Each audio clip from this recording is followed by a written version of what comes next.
శ్రీరామాయ నమః. శ్రీమతే రామానుజాయ నమః. భద్రాచల క్షేత్రంలో జ్యేష్ఠమాసాన్ని పురస్కరించుకుని జ్యేష్ఠాభిషేక కార్యక్రమాన్ని నిర్వహించడం జరిగింది.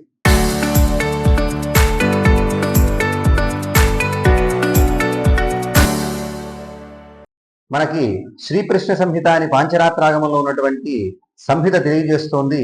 ఈ అభిషేకాలను ఎప్పుడు చేయాలయ్యా అంటే జ్యేష్ఠ స్నపనోత్సవాలను మనకి సూర్యుడు మిథున రాశిలోకి వచ్చిన తర్వాత వచ్చేటువంటి జ్యేష్ఠ నక్షత్రంలో కానీ లేదా జ్యేష్ఠ పూర్ణిమ నాడు కానీ అభిషేకాన్ని చెయ్యాలి అని చెప్పి మనకి శాస్త్రం చెబుతోంది. భద్రాచల క్షేత్రంలో ప్రతి పూర్ణిమ నాడు కూడా అనూచానంగా మనకి ఇక్కడ స్వామివారికి ఏకాశీతి కలశ స్నపనం ని నిర్వహించడం జరుగుతుంది. ఏకాశీతి అంటే 81 కలశాలు. ఈ 81 కలశాలతో ఈనాడు స్వామివారికి అభిషేకం చేస్తారు.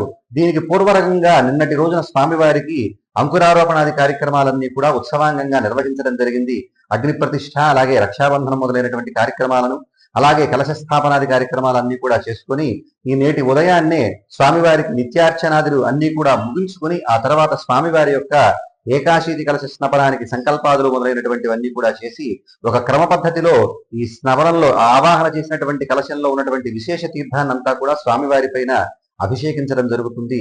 తర్వాత ప్రధాన కలశాన్ని మూలమూర్తుల దగ్గర ఉంచి ఆ తర్వాత అక్కడి నుంచి మళ్ళా తీసుకువచ్చి ప్రధాన కలశంలో ఉన్నటువంటి జలాన్ని కూడా ఉత్సవమూర్తుల పైన అభిషేకించడం జరుగుతుంది. ఎవరైతే ఇలా జరిగేటువంటి ఏకాశీతి కలశ స్నపనాన్ని దర్శిస్తారో లేకపోతే ఈ ఇక్కడ వాడినటువంటి తీర్థాన్ని కానీ మంజరి అంటే పసుపును ధరిస్తారో వారికి సకల శుభాలు కలుగుతాయని మనకి ఆగమశాస్త్రం తెలియజేస్తోంది.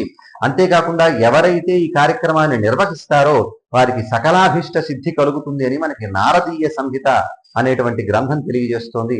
అటువంటి దివ్యమైనటువంటి అభిషేకం మనకి ఈనాడు భద్రాచల క్షేత్రంలో నిర్వహించడం జరిగింది. విశేషంగా భక్తులు కూడా పాల్గొని స్వామివారి యొక్క సేవలో తరించడం జరిగింది. జై శ్రీరామ్.